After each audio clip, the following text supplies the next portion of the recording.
नमस्कार, मैं केडी आलोक। आप देख रहे हैं पब्लिक लाइव न्यूज। आज हम देश में 78वीं वर्षगांठ मना रहे हैं स्वतंत्रता दिवस की। तो इस स्वतंत्रता दिवस के महत्वपूर्ण अवसर पे आप सभी दर्शकों का पब्लिक लाइव न्यूज की तरफ से बहुत बहुत शुभकामनाएं।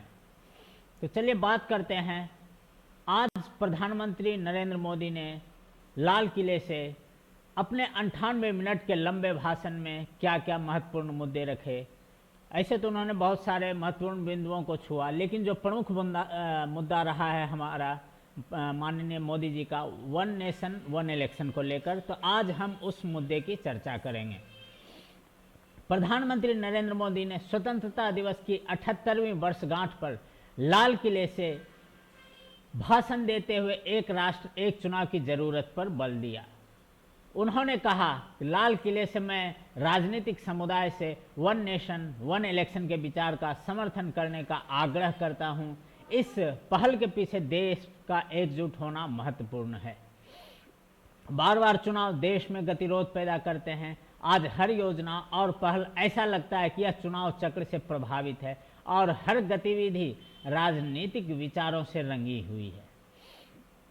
पूर्व राष्ट्रपति रामनाथ कोविंद की अध्यक्षता वाली समिति ने इसी साल मार्च में वन नेशन वन इलेक्शन को लेकर अपनी रिपोर्ट सौंपी थी।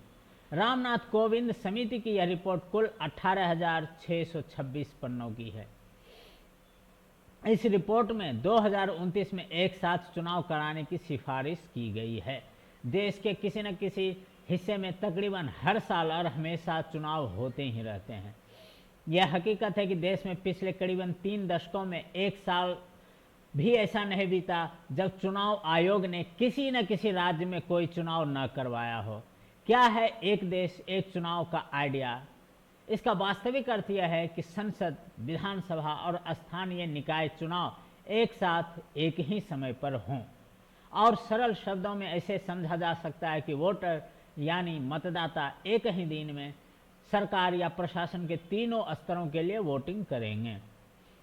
अब चूंकि संसद, विधानसभा के चुनाव केंद्रीय चुनाव आयोग संपन्न करवाता है और स्थानीय निकाय चुनाव राज्य आयोग, तो इस एक चुनाव आइडिया में समझा जाता है कि तकनीकी रूप से सांसद और विधानसभा चुनाव एक साथ संपन्न करवाए जा सकते हैं। क्या है इस आइडिया पर बहस? कुछ विद्वान और जानकार इस विचार से सहमत हैं तो कुछ असहमत। दोनों के अपने अपने तर्क हैं। पहले इन तर्कों के मुताबिक इस तरह की व्यवस्था से जो फायदे मुमकिन दिखते हैं, हम उनकी चर्चा करते हैं। राजकोष को फायदा और बचत। जाहिर है बार बार चुनाव नहीं होंगे तो खर्च कम होंगे और सरकार को काफ़ी बचत होगी, और यह बचत मामूली नहीं बल्कि बहुत बड़ी बचत होगी। इसके साथ ही यह लोगों और सरकारी मशीनरी के समय और संसाधनों की बड़ी बचत भी होगी। विकास कार्य में तेजी। चूंकि हर स्तर के चुनाव के वक्त चुनावी क्षेत्र में आचार संहिता लागू होती है, जिसके तहत विकास कार्य रुक जाते हैं। इस संहिता के हटने के बाद विकास कार्य व्यवहारिक रूप से प्रभावित होते हैं, क्योंकि चुनाव के बाद व्यवस्था में काफ़ी बदलाव हो जाते हैं, तो फैसले नए सिरे से होते हैं। काले धन पर लगाम। संसदीय, सीबीआई और चुनाव आयोग की कई रिपोर्ट्स में कहा जा चुका है कि चुनाव के दौरान काले धन को खपाया जाता है। अगर देश में बार बार चुनाव होते हैं तो एक तरह से समानांतर अर्थव्यवस्था चलती रहती है। सुचारू प्रशासन। एक चुनाव होने से सरकारी मशीनरी का इस्तेमाल एक ही बार होगा, लिहाजा कहा जाता है कि स्कूल, कॉलेज और अन्य विभागों के सरकारी कर्मचारियों का समय और काम बार बार प्रभावित नहीं होगा, जिससे संस्थाएं बेहतर ढंग से काम कर सकेंगी। सुधार की उम्मीद।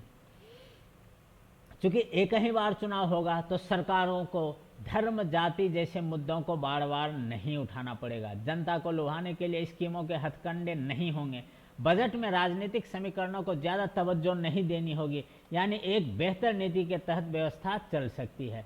ऐसे और भी तर्क हैं कि एक बार में सभी चुनाव होंगे तो वोटर ज़्यादा संख्या में वोट करने के लिए निकलेंगे और लोकतंत्र और भी मजबूत होगा। बहरहाल आपको ये बताते हैं कि इस आइडिया के विरोध में प्रमुख क्या क्या तर्क दिए जाते हैं।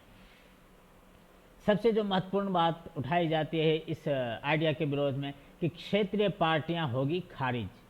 चूँकि भारत बहुदलीय लोकतंत्र है, इसलिए राजनीति में भागीदारी करने की स्वतंत्रता के तहत क्षेत्रीय पार्टियों का अपना महत्व रहा है। चूंकि क्षेत्रीय पार्टियां क्षेत्रीय मुद्दों को तरजीह देती है, इसलिए एक चुनाव के तहत आइडिया से छोटी क्षेत्रीय पार्टियों के सामने अस्तित्व का संकट खड़ा हो जाएगा, क्योंकि इस व्यवस्था में बड़ी पार्टियां धन के बल पर मंच और संसाधन छीन लेगी, स्थानीय मुद्दे पिछड़ेंगे। चूंकि लोकसभा और विधानसभा चुनाव अलग अलग मुद्दों पर होते हैं, इसलिए दोनों एक साथ होंगे तो विविधता और विभिन्न स्थितियों वाले देश में स्थानीय मुद्दे हाशिए पर चले जाएंगे। एक चुनाव के तहत आइडिया में तस्वीर दूर से तो अच्छी दिख सकती है, लेकिन पास से देखने पर उसमें कई कमियां दिखेंगी। इन छोटे छोटे डिटेल्स को नज़रअंदाज करना मुनासिब नहीं होगा। चुनाव नतीजों में देर ऐसे समय में जबकि तमाम पार्टियां चुनाव पत्रों के माध्यम से चुनाव करवाए जाने की मांग करती है, अगर एक बार में सभी चुनाव करवाए गए तो अच्छा खासा समय चुनाव के नतीजे आने में लग जाएगा। इस समस्या से निपटने के लिए क्या विकल्प होंगे, इसके लिए अलग से नीतियां बनानी होगी। संवैधानिक समस्या। देश के लोकतांत्रिक ढांचे के तहत यह आइडिया सुनने में भले ही आकर्षक लगे, लेकिन इसमें तकनीकी समस्याएं काफ़ी है। मान लीजिए देश में केंद्र और राज्य के चुनाव एक साथ हुए, लेकिन यह निश्चित नहीं है कि सभी सरकारें पूर्ण बहुमत से बन जाए, तो ऐसे में क्या होगा? ऐसे में चुनाव के बाद अनैतिक रूप से गठबंधन बनेंगे और बहुत संभावना है कि इस तरह की सरकारें 5 साल चल ही न पाए। फिर क्या अलग से चुनाव नहीं होंगे? यही नहीं, इस विचार को अमल में लाने के लिए संविधान के कम से कम 6 अनुच्छेदों और कुछ कानूनों में संशोधन किए जाने की जरूरत पेश आएगी। संसाधनों की दरकार। आबादी के लिहाज से भारत चूंकि दुनिया का सबसे बड़ा लोकतंत्र है, इसलिए जानकारों के मुताबिक यहाँ एक साथ सभी राज्यों, केंद्र शासित प्रदेशों के साथ ही संसद के लिए चुनाव करवाए जाने के लिए मौजूदा संसाधनों और मशीनरी से कम दोगुने की जरूरत पेश आएगी।